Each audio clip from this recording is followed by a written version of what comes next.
Kia ora. Welcome to Conversations with Wāhine, brought to you by the Wellington branch of the National Council of Women, New Zealand.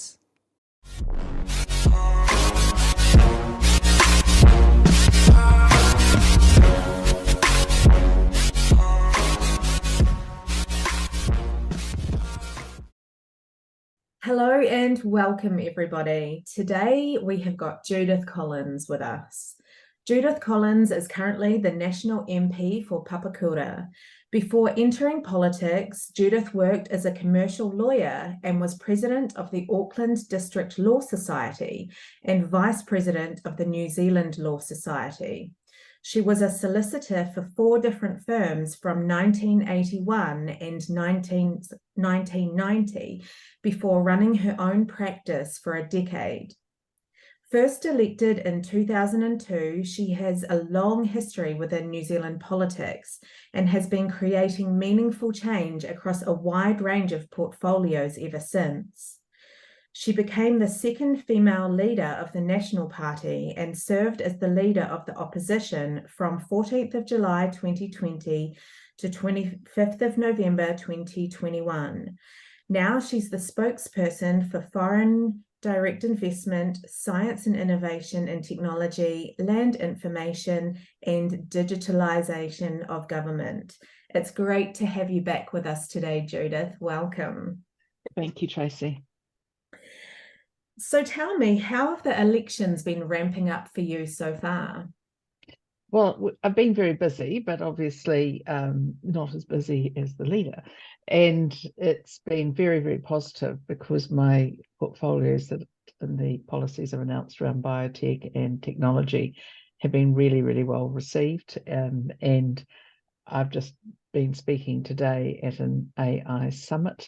Yesterday I was visiting with Victoria University, and before that I was speaking at another summit on science. So I mean, it's a very busy time, and I personally quite enjoy campaigning.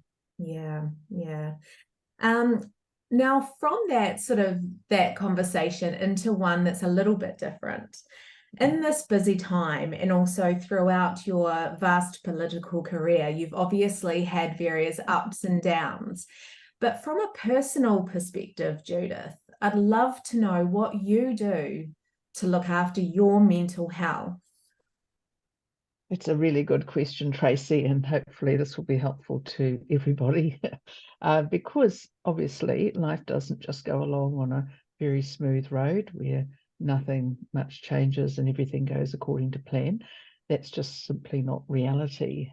So one of the things, I'm very fortunate, I have a very supportive family, my husband and son, but also my brothers and sisters are very supportive, and I've got very close friends, many of whom I've had as good friends for over 40 years. So that's really helpful. So what do I do? Well, I go to the gym. I've recently taken up yoga, but I've had to miss the last couple of Sundays because of work. But I try and do things like that are actually just not mental work as such, but actually really all about looking after yourself. And I think too is that I try to get enough sleep. I try to get 7 or 8 hours sleep a night, if at all possible, and that's helpful. I did want to ask, just as a career politician, as Tracey mentions, you were in the same position as both Chris's last year, and you had mere months to settle into the leader role before elections began. You did mention that you enjoy campaigning, but there is I think there's a public perception which may be a little idealistic, but I think we are searching for a lot more information and discourse when it comes to debates and press conferences. If you had the power to alter the campaign however you want to and share whatever information you want to share yourself, how would you alter it? Well, I think you're right that people actually do want to know about policy. although I always say to people, if you really want to know about detail, go to the websites, because the parties put their detailed policy on their websites, and actually people really want to know, they'll go there and have a look for them. But the other thing is that, like in debates themselves, it's really important for the moderator not to insert themselves so much into the debate that it actually becomes. And I think that's one of the things I'd say too about people who are interviewing MPs or anyone else. If you actually want to hear what they're saying, then do what you ladies are doing. Don't constantly interrupt, talk over top of them, and tell them what you think. It's like, it's I think, some people who interview on TV and elsewhere could learn from just listening a bit. Yeah, what are your thoughts on the tendency that politicians have worldwide to repeat points and party slogans during elections? That's called being on message, Hayley, and it's really important that we don't all go off script and start. No, it's really important that we don't all go off with our own interpretation of what we think things could be, and that's why it's important for us to stick to the position, because otherwise the leader is going to have to constantly keep explaining what either a backbench MP or a candidate is saying, which is really distracting for a leader. And they've got to be able to stay on message and understand that there is a plan, and the plan is about the policy.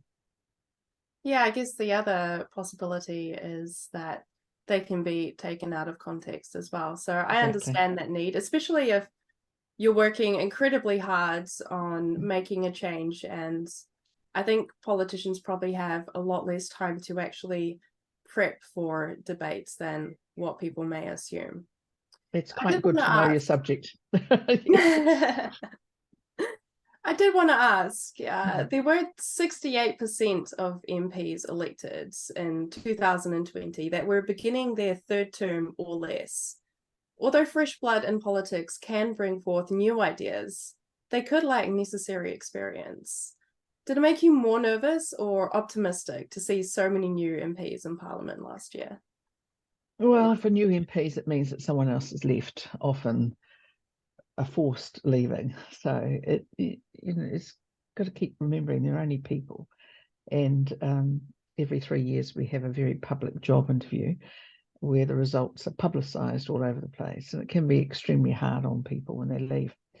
I think you're going to see at this next election, my take is you're going to see a lot of those new MPs from last time going.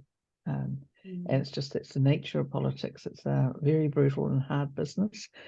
And I think we should always remember that people go into politics. In almost every case, is the odd exception that will remain nameless. Most people go in on the basis that they really want to, think they can contribute, and they want to have that opportunity to do so. And so it is sad for them. There's been a few I've thought about and thought, you're not going to be back, I know that. And it's like, it's pretty hard. Yeah, it takes an immense amount of personal sacrifice and just putting yourself under that scrutiny, and the scrutiny of the entire country must be absolutely terrifying in the beginning. Well, it could be. Fortunately, hopefully, if you're just beginning, you hopefully won't get the scrutiny of the whole country. But there would be some people, some MPs who started off from day one, or even before they got elected, being subject to quite a high level of scrutiny. And so that's why it's best just to stay grounded, stay with your friends and stay with your family, and just remember that one day we're going to wake up and we're not going to be MPs anymore. Judith, with a current profile such as science, innovation, and technology, you're undoubtedly working within possibly one of the most intriguing sectors right now. What are the most intriguing technologies that you've discovered since taking on that role? Well, thank you. Look, Tracey, I just think it's the most it's the biggest privilege to be part of such a really positive sector. And so one of the things, for instance, I mean, almost every day there's something else that I come across or that people contact me about and say, you know, can we do a tech talk with you about something because it's something new. What was it yesterday? Came across a small startup based at Victoria University in Wellington, where they are using silver as a microbial, an antimicrobial coating. So what that means is taking coatings of things like, I don't know, beach tops or things like that, or even paint, and adding this silver in a way, you know, silver the metal in a way into that so that it actually becomes antimicrobial. So if you think about, and most people wouldn't know that, but when they started talking, I went back to my history and realized, of course, is that silver and gold have got antimicrobial properties. That's why it used to be the silver spoon in the mouth. That's why before things like disinfectants, people used to often have a silver spoon because that was considered cleaner than other sorts, and it actually was. It still is. And so that's the sort of really interesting deep tech stuff that's going on that I think, wow, New Zealand, yay. Hopefully that'll get out and export it to the world. Isn't that fabulous? So that's the sort of stuff I come across. Oh, that's exciting. You recently formed a cross-party working group to tackle AI regulation. Can you tell us a bit more about this and how effective have you found the collaboration so far? Right. Well, earlier this year, I thought, well, look, AI is going to become the big thing, and it's not going to go away. It's just going to grow more and more, and lots of people are using it, and lots of people don't realize that they are using it. And so we need to get our heads around this better. And also, I thought it's the sort of thing that we should learn more about from a cross-party point of view in Parliament. So I decided to set up a cross-party group, and I've got as part of that a couple of MPs from Labour, a few from National. We've got Greens, and also ACT joined up as well in the end. So there's only one other party in Parliament, that's Te Pāti Māori, and they didn't reply to my offer. So anyway, we've had a couple of good meetings, and we've had people speak to us about what's going on. So my belief is we're going to be very careful about over-regulating, because we already have regulation around privacy, and we also have regulation around protection of data generally. But it is going to be really important that what we do works in well with other good actors in the world, like the OECD, the EU, you know, UK and the States and otherwise. Make sure that we are, and obviously Australia, make sure we're very much in tune with what's considered good government practice. And I'd like to see people know more about it. And sometimes I come across people, even my own age and younger, who say, oh, I'm very worried about AI. So, do you use Google Maps? Yes. Well, guess what? There's not someone there actually showing you the way through. That's AI. And by the way, so is your online booking system for your plane, and so is your Siri or whatever else you've got on your phone. It's like people, it's there to be productive and helpful. It can be misused.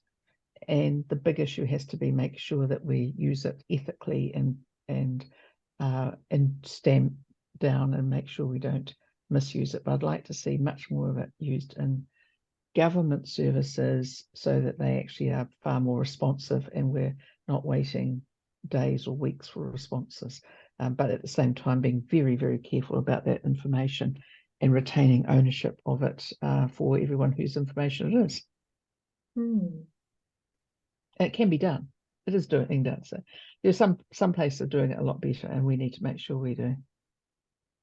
So it's working cross-party, learning more about it, and trying to, at some stage, hopefully if I am the minister in charge of any of this sort of thing post the election, then I'd quite like to, well, we'll continue on doing cross-party discussions on this so that we're all on the same page and no one's going off in some weird tangent.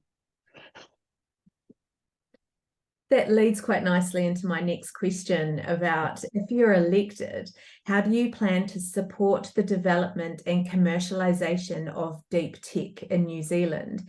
And what technologies are you looking forward to focusing on once elected? Yeah, well, I just love deep tech. I mean, it's the science and tech, and it's all together, and there's all these people involved in deep tech that have been there for about 15 years, waiting to become an overnight sensation. And so many of them will be, if only they get enough funding, but also they have the regulations that enable them. So the very first thing that I can do is to start down our process of harnessing biotech in particular.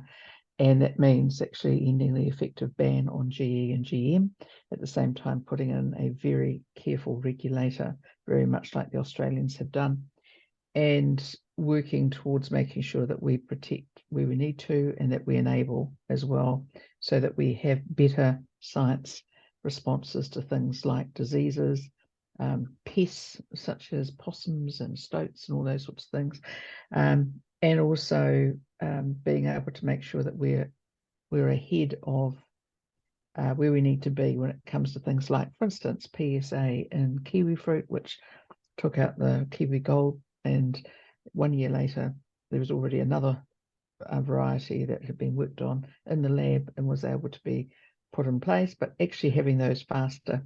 So I'm wanting to make sure we have a very careful response, but at the same time we enable our scientists and to get out and do their job, because they are pretty incredible and we've got so many of them.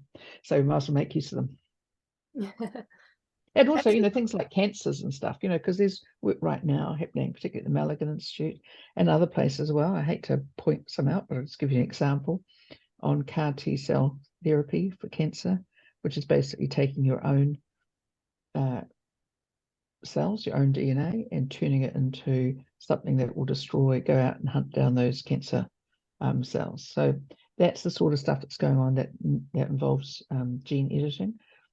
And frankly, if you've got cancer, you're probably going to want to use this. So this is the sort of thing that's being trialed at the moment, but I'd love to see it out there. I'm really glad you mentioned that. We actually had a question we wanted to ask you, because during our last interview, you mentioned it, but obviously we recorded an empty file. We actually coined it, please Lord, let Judith be here, but you weren't. So I wanted to ask you more about that again. So thank you for the explanation. Back on gene technology, as with many new scientific breakthroughs, since its conception, there has been a lot of fear surrounding it. How has the public's feedback changed on this so far?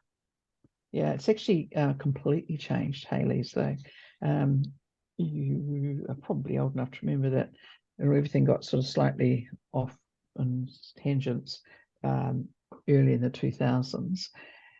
But actually what happened in 2012 is this new technology called CRISPR was discovered, and it went on to, the scientists involved went on to win the Nobel Peace Prize. So what that actually enables, instead of putting a gene for one thing with another gene for another thing, it actually involves, so there's no longer, it's not a tomato growing on top of an orange type thing.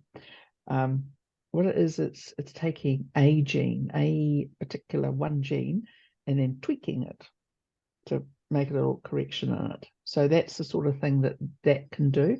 It's the most delicate process.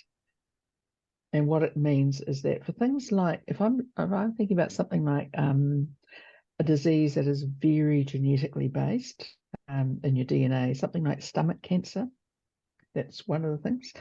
That is the sort of disease where scientists will be able to one day, if they're not already being able to do so, certainly not in New Zealand yet, will be able to actually do a little tweak on the gene, and people won't have to have their stomachs taken out, when they're 40 or something. There's also, obviously, there are some breast cancers that are very heavily genetically influenced rather than environmentally. It's a genetic mutation that's happened in those people's genes over the years, and often generations. You just mutate it back again the right way. And those are the sorts of things I think there's enormous opportunities to have people have much better lives. Oh, that's incredible. Going back to the AI topic, and you did touch on this a little bit before, but I've been doing a lot of research, and it's been really interesting hearing the opinions of people who have actually started things such as ChatGPT and other versions of AI, which, Yep. as you mentioned, there's many of them at the moment, but the capability that it has is immense. And I'm not sure if any of us know what it would look like 20 years down the future. But at the moment, some have compared our training of AI, like that of raising a child. And it's one that's already starting to surprise and outmaneuver us. Naturally, well-meaning parents do have the capacity to do harm, and access to this level of rapidly expanding intelligence could have immense implications. It's bringing into question, how do we raise a child that has power to change the world, and who should get custody? So what are your I love it. I love that, Hayley. Who's going to raise the child and who's going to get custody? Yeah, because teenagers can occasionally do challenging things.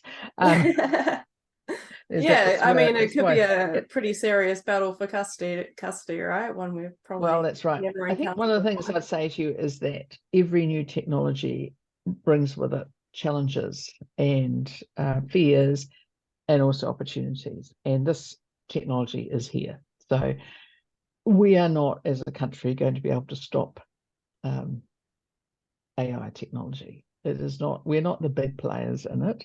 We are people who do have some good work going on, but we are very much not the big players. And so when it comes to things like decision making about things, I think that's always got to stay with humans. So resources, those sorts of things. But the opportunities around AI, around things like, for instance, diagnostics, I should say, diagnostics and things like health is incredible. The opportunities in education to assist students to learn is incredible, and some countries are already using this extensively. So I think we should work out that it's here.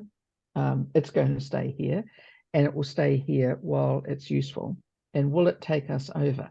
Well, I think, if we always work on the basis that something could do that, then we'll never do anything. But the fact is it's happening anyway. But we need to make sure we put around it ethical principles where the AI itself does not have the ability to make those decisions, like to blow something up or to start a war or anything like that. I think that's the thing people often worry about.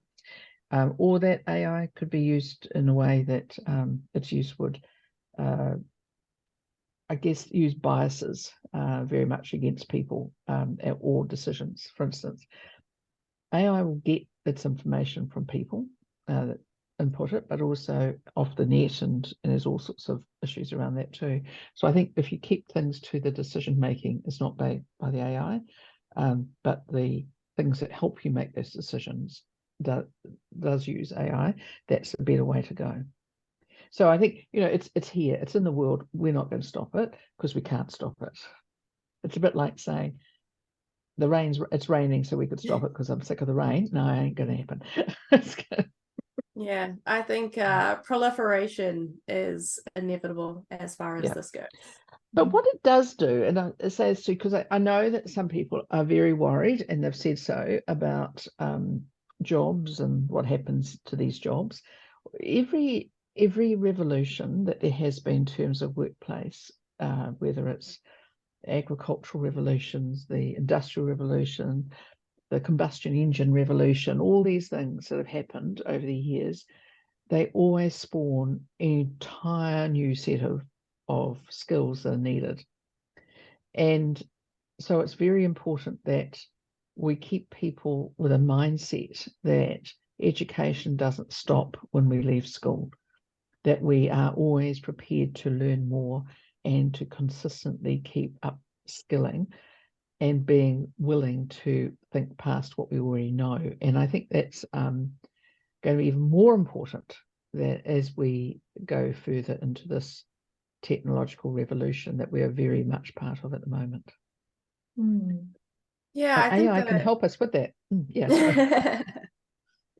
Yeah, I guess the other thing that some people tend to forget as well is as this technology evolves, our knowledge will evolve with it. Maybe not in line with it. I'm not entirely sure, and I'm sure many of us aren't. But it's going to be very interesting to see where it takes the world.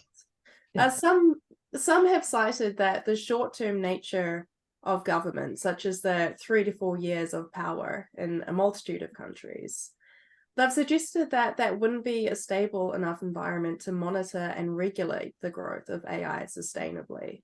And they've suggested that an internationally governing force designed specifically to monitor and regulate the growth could be safer and more efficient. What are your thoughts? Yeah, no. So, well, I mean, it's always useful to look at these ideas. But yeah, absolutely. Just initially off the cuff, my first thought would be it is possible. And certainly the OECD, which represents a lot of developed countries, is, putting out principles and various things like that. But I'd also say is ultimately the larger, more powerful countries with the biggest voice can end up dominating. And that's not necessarily going to be a good thing for countries like ours, a small developed nation that is used to thinking innovatively. So, and I think the other concern I'd have is to understand is that some of the biggest players in AI are the first to warn about the risks of AI, and they're also possibly got another alternative thought in their minds, which could be around the innovations of others. So we just need to make sure that we keep, I think, our sovereignty. New Zealanders are very keen, as are almost everyone else, about retaining our data sovereignty for ourselves personally. And I think too, we need to make sure that we retain our sovereignty on issues like this. It doesn't mean to say we shouldn't be working across with other nations, particularly liberal democracies, where people can have views that are not necessarily the government's views and they don't end up in jail or cancelled out in some way. So I think we just need to be really careful in that. I think the OECD is probably a reasonable model for us to look at.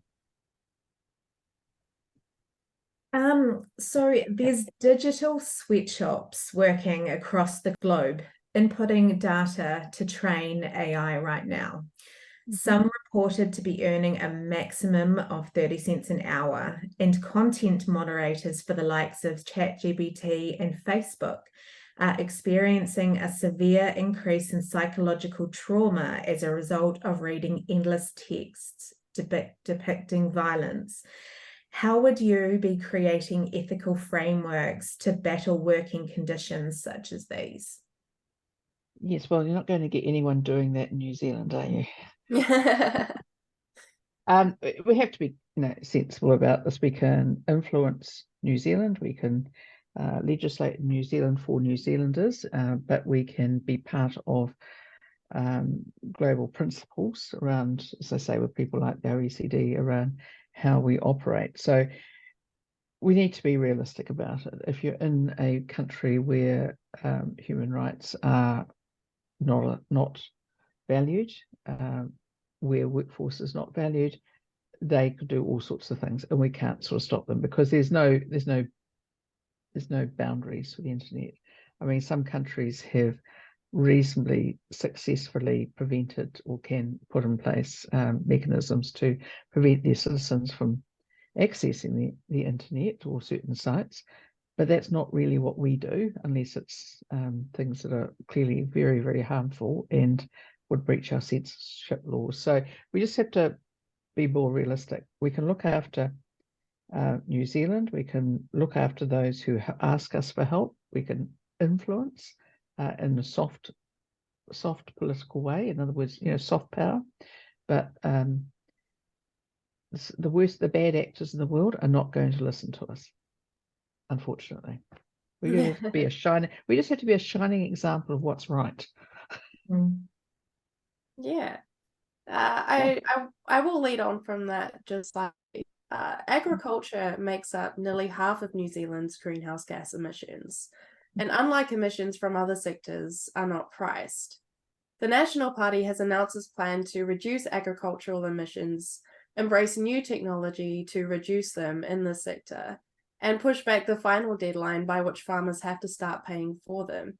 Can you give us a brief explanation on why National want to increase the deadline for our agriculture sector? And Right. besides expanding on the possibility of GE and GM advances, what new tech are you hoping to bring forward to ease the transition for farmers?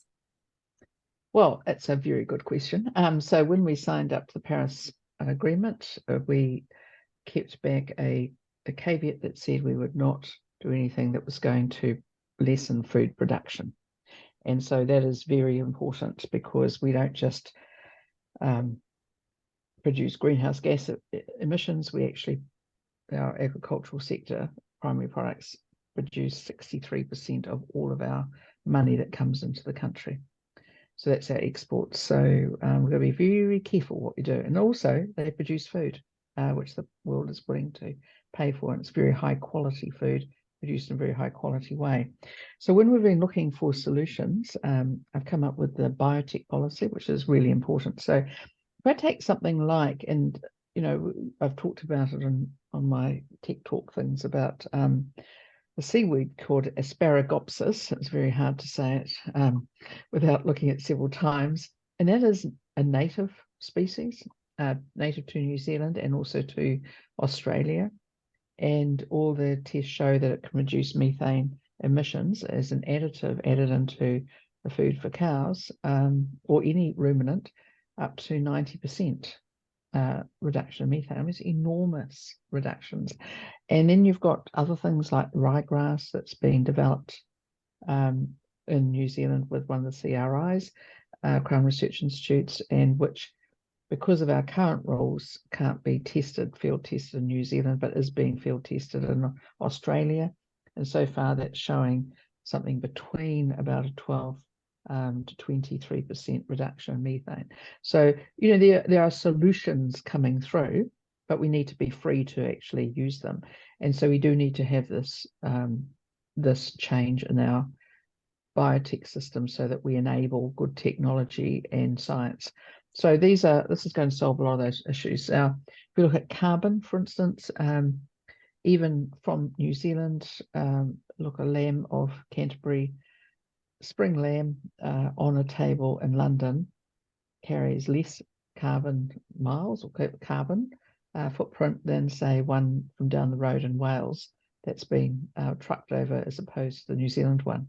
And you might wonder why. Well, number one, our animals, our ruminants, are mostly fed on grass, which is significantly less of a problem than, say, corns and various other things and supplements. They're all housed outside, not inside. And in addition to that, we have a very efficient ways of packing them. They're packed in large quantities, shipped off, and frozen. So it's like they're not. We're not going up the road with one piece of lamb. We've got a whole stack. So it actually ends up a smaller footprint, greenhouse gas footprint, than almost anything else. And because our farmers are incredibly effective and efficient, they've always been very high users of science and technology. And I just think we've got this. We just got to get the legislation in place, get people using it, and we're going to sort this out. So I feel very confident about it, because there is no choice. There's no choice, you see. The tech side and science side are coming along really well. We're getting a lot more exports of tech. It's great, but you can't just take out 63% of your exports and say nothing's going to happen, because we need money for health and education, everything else. And also we have to feed the world. We feed 45 million people. It's pretty amazing. Yeah, just on the topic of the Asparagopsis seaweed, Yeah. I was reading, I think it was back in 2021, but there did seem to be some logistical, food safety, and animal health questions associated with the discovery. Do you know what the consensus on this is now? And do we have the ability and understanding to safely implement this in our bid to reduce emissions? Yes, well, I've been talking with the discoverers or the inventors of the process, and I think you're going to find that's all pretty sussed. So Oh, I cool. understand that they are looking to move to commercialise this next year. So they seem to have sorted that, and they're working not only in New Zealand but in Australia as well. So Australia has updated its biotech legislation. We'll be doing ours, so that the Australians don't have an advantage over us as well. On the subject of renewable energy, key barriers to EV uptake, such as range anxiety, are largely cut. I'm not cutting that. I'm not cutting that. It's too good. Okay, I'll start again. Sorry. All right. 3, 2, 1. On the subject of renewable energy, key barriers to EV uptake, such as range anxiety, are largely psychologically driven, particularly as our EV technology and range capacity increases. However, there's an undeniable need for more charging options throughout the country. National's proposal to scrap the clean car discount aside, have you looked into other charging options besides charging stations? Well, what are you talking about? You're talking about what, solar cars? There's all sorts of things that are going on, but we're not going to be doing it. I mean, obviously, the private sector is working on stuff like that. I think the biggest thing that we can see is that you need fast charging stations, and that's crucial. But we have right around the country entire networks of fuel stations, so they seem the natural people to be putting these sorts of things in. There's already been, I think, Zeta doing this, others will be doing it. Where there's demand, the market will move to pick that up. But they need to be fast, because if you're driving from Auckland to Wellington, you don't want to spend an hour and a half in somewhere unless you already got that planned. It's really important that it needs to be fast. And I think too, what will happen is that hydrogen is another fuel that's being worked on, certainly here and in other jurisdictions, and that's probably going to be the way which we deal with the long haul and the trucking around this, because I don't know if you know much about the weights of EVs, but they're much heavier on the road. You're going to get they're much. You don't want an EV on your foot. Let's put it that way, because the batteries are so heavy. But if you go to hydrogen, that's another option where there's a lot of work going on there. In fact, I met recently, actually at field days, with one of the scientists involved at the University of Otago, who was involved in the rolling out and testing of hydrogen as a fuel in trucks. And because those trucks already are very, very heavy on the roads and really cut them up, you can't do it with EVs. It would basically double the weight, but you could do it with hydrogen. So that's another option. The science is moving on because, and I think that's when you're looking at hydrogen stations, where you'd want to have those probably where there are fuel stations. Makes sense, doesn't it? Yeah, as far as EV goes, I was really interested to see what some people at Auckland University were doing. They're actually using bespoke testing units to work out how to integrate wireless charging pads into New Zealand roads and highways, so drivers won't actually need to plug in the EVs at all. Do you know much about this? Yeah, I've seen it talked about. The issue is, of course, is that we can't even fix the potholes. So I can see a real opportunity with new roading. And you keep up to date with these things. There's stuff being tested all over the place, including rail, trackless rail, and charges coming through rail, all that sort of thing. And there's quite a bit going on in particularly California. So I've interviewed someone about that, I don't know, a couple of years ago. It's the sort of technology where we're probably more of a taker of that technology, unless someone can get along and really make it something that we can scale up and get it into roading. But right at the moment, I think we need to be a little more, we're thinking to the future, but we also need to be able to deal with next week. So nothing wrong with thinking about it, though, nothing wrong with doing the work. And there would have to be global implications for that sort of work if it can be successful and scaled up. Yeah, absolutely. We are coming close to the end of our interview, but I would love to know, do you have any stories or information to share with us as far as your recent Tech Summit conference? If I can watch it, I will absolutely watch it. I would love to hear about it from you, though. Okay, so when it depends which one. So I had one November last year, but at I was Tech watching Summits that. all the time. Yeah, that was the one. Yeah, so I think one of the best things was we got so many startups in this country. We got so many people who are doing some sorts of things you were talking about tonight, where they're constantly going out and thinking and discovering and thinking, there's a problem, how can I find a solution? We have to keep these people. We have to keep them, and we have to help them to scale up and to go global with things, but we have to have them coming back and contributing and inspiring others. So we are such a country full of people who think we can do anything, and we have to continue to believe that, and then we need to do it. Absolutely. How would National be able to encourage this? I know you are planning to change the immigration visas and so forth to help bring in people who have tech experience and high performing students as well. Is there anything else that you guys are working on? Yeah, there's some stuff called ESOPs, and this might send you to sleep because it's all about tax. But what it really is that if you're a startup business and you haven't got much money and you're trying to keep people and reward your staff and you pay them probably not much more than minimum wage most of them would be getting. But what you do is you can give them share options. At the moment, those share options, as soon as they're exercised to become shares in the business, attract a tax as though you've got any money at all. So what we think is we have to sort that out and make sure we treat it like a capital thing, so you don't end up not taking your shares up, not being part of it, but actually wanting to stay in this country because you've got a share in the business and you want to be part of the business because you are an owner, that sort of thing. We can help. And I think also the other big thing we're doing is Minister of Technology. And the point with that is you want someone at the table, at the cabinet decision-making table.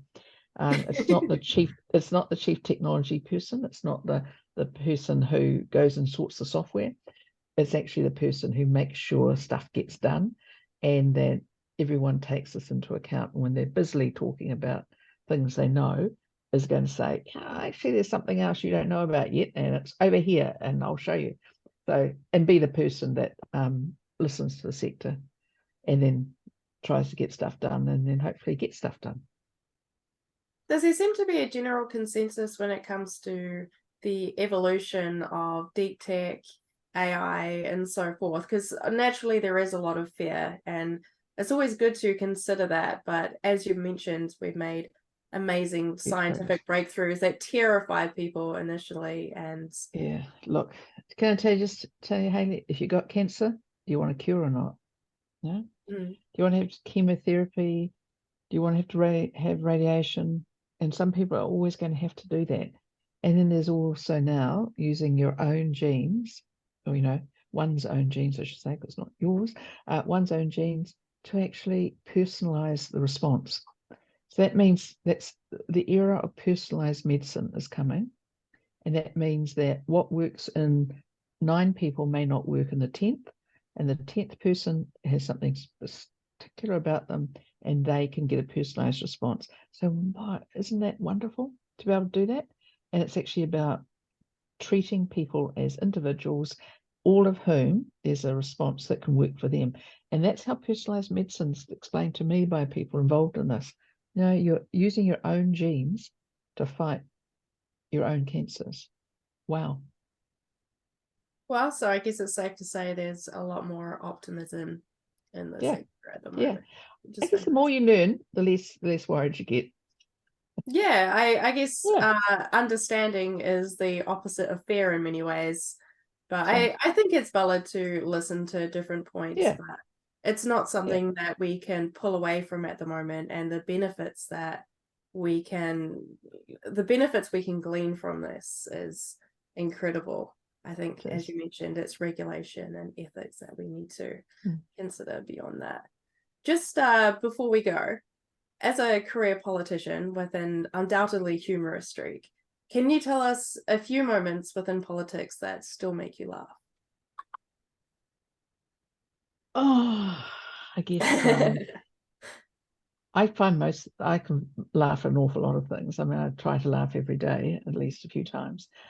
I guess what I find most funny sometimes is when we get people who come into my business of politics and they think it's really easy, or they're trying to get into it. The people who say to me, as a few have said, as our polls seem to be going in a good direction, things like, so I'd like to be the minister of such and such. Well, you have to be an MP first. Why? They say. A process. Or else they think it's really easy to effect change. It's not easy. It's not impossible, but it's not easy, and it needs incredible determination and also luck as well, and timing, all those things. Because if I've been trying to do the biotech changes that I've talked about this year, if I'd been trying to do that 10 years ago, I wouldn't have had support for it. But what's happened is the science has moved on, the discussions then move on, and the communities have moved on, and now it's all about let's find solutions. Absolutely. Well, thank you so much for taking the time today. I know it's been a very busy day, a very busy week, very busy few months, I'm sure. Thanks. I'm off to cook dinner. Then I'm going to go to the gym. Maybe oh, not. nice. I'm lucky I've had mine in a slow cooker all evening, so it's ready to eat as soon as I get off. Yes. Great. Okay. See you, ladies. Bye. All right. See you.